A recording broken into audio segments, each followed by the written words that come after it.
नमस्कार दोस्तों, आज हम फिर से बात करने वाले हैं एसएससी जीडी के अंदर पूछे गए जीके के टॉप 25 क्वेश्चंस की हम बात करने वाले हैं। जीडी के अंदर जो क्वेश्चंस पूछे गए थे उनका एक पेपर सेट मैं आप लोगों के लिए लेके आया हूं, जिसकी शुरुआत करता हूं मैं क्वेश्चन नंबर 1 के साथ में।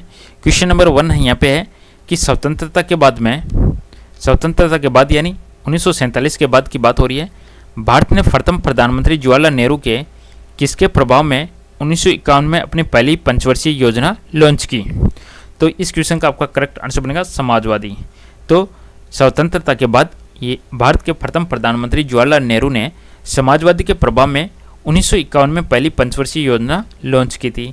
तो प्रथम पंचवर्षीय योजना कब लॉन्च की गई? 1951 के अंदर लॉन्च की गई थी। नेक्स्ट क्वेश्चन नंबर 2 की बात करेंगे। भारत में दूसरे चीफ ऑफ डिफेंस स्टाफ के रूप में निम्न में से किसे नियुक्त किया गया है?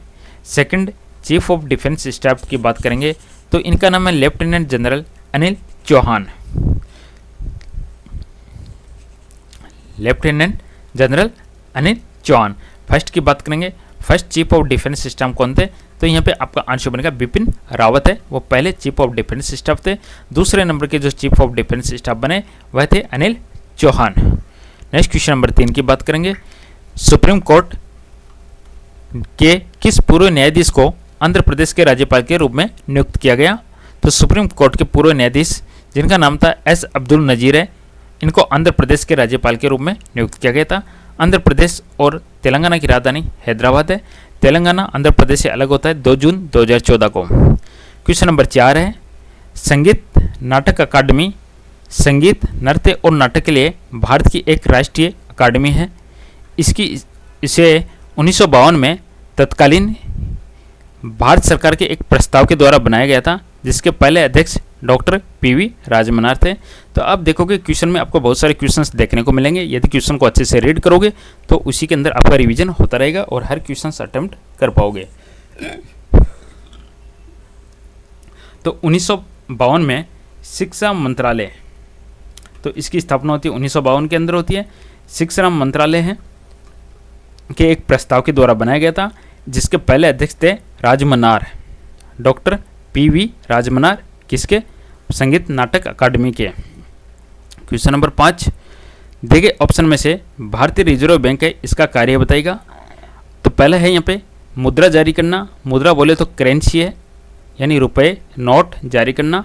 और आखिरी कर्जदाता, मतलब जो सबसे आखिर में लोन देने वाला कर्जदाता कौन है? आरबीआई। चलिए क्वेश्चन नंबर 6, पन्नालाल घोष निम्न में से किस वाद्य यंत्र के लिए प्रसिद्ध है? पन्नालाल घोष का संबंध है बांसुरी के साथ में। Option C. टोटल 20 क्वेश्चन है इसके अंदर। वीडियो पसंद आए तो लाइक जरूर कीजिएगा। इसी प्रकार आपको जीडी के बाद में जितने जो भी एग्जाम्स आपकी रनिंग में रहेगी उसके पेपर सेट आपको इसी प्रकार से मिलते रहेंगे। संविधान सभा ने किसको भारत के संविधान को अपनाया?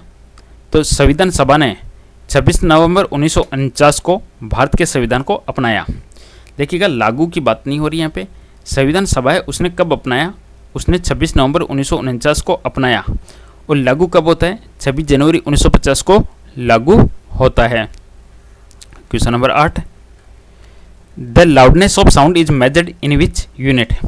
अगला जो क्वेश्चन यहाँ पे पूछा गया है, जो ध्वनि है उसकी जो भी तीव्रता है वह किस में या किस इकाई में मापी जाती है? तो ध्वनि की जो तीव्रता है होती है वह हमेशा डेसिबल में मापी जाती है, डीबी। हर्ट्ज है वह फ्रीक्वेंसी है, फ्रीक्वेंसी बोले तो आवृत्ति, आवृत्ति हमेशा हर्ट्ज के अंदर मापा जाता है।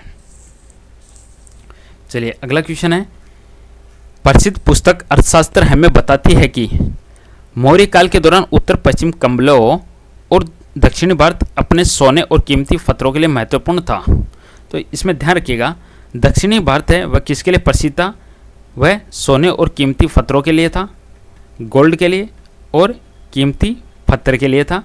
और उत्तर पश्चिम है कंबलों के लिए, उत्तर पश्चिम कंबलों के लिए। अर्थशास्त्र चाणक्य, पुस्तक के लेखक चाणक्य। तो प्रसिद्ध पुस्तक अर्थशास्त्र हमें बताती है कि मौर्य काल के दौरान उत्तर पश्चिम है वह कंबलों के लिए और दक्षिणी भारत है अपने सोने और कीमती पत्थरों के लिए महत्वपूर्ण था। क्वेश्चन नंबर 10, भारत के निम्न में से किस राज्य में बोनालू पर्व मनाया जाता है? तो बोनालू पर्व है तेलंगाना में मनाया जाता है। तेलंगाना का जो निर्माण होता है 2 जून 2014 को होता है। भारत का 28वां राज्य बनता है। वर्तमान में भारत के अंदर 28 राज्य और 8 केंद्र शासित प्रदेश हैं। बोनालू पर्व तेलंगाना में मनाया जाता है। तेलंगाना की राजधानी हैदराबाद है। जनगणना 2011 के अनुसार निम्न में से किस राज्य में महिला साक्षरता दर सबसे अधिक है?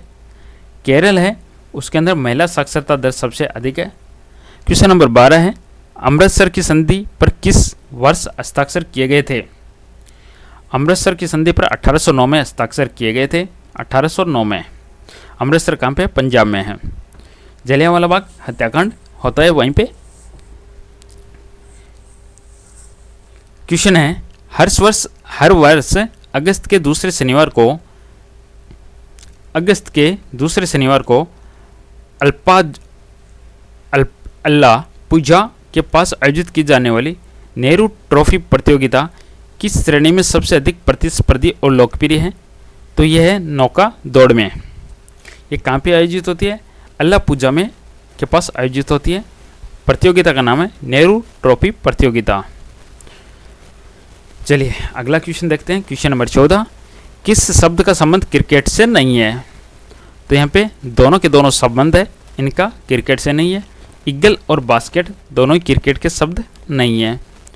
जून 2023 में united nation development programme UNDP का पूरा नाम यूनाइटेड नेशन डेवलपमेंट प्रोग्राम ने महिला उद्यमियों को सशक्त बनाने की दिशा में DAY एनुअलम के साथ साझेदारी की।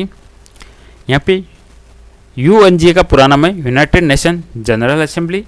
UNDP का पूरा नाम united nation development programme.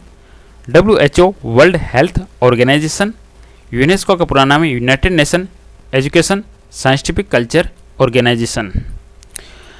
Bharat में अनुच्छेद 333 के उपबंधों के अधीन रहते हुए प्रत्येक राज्य की विधानसभा किससे अधिक सदस्यों से मिलकर बनेगी?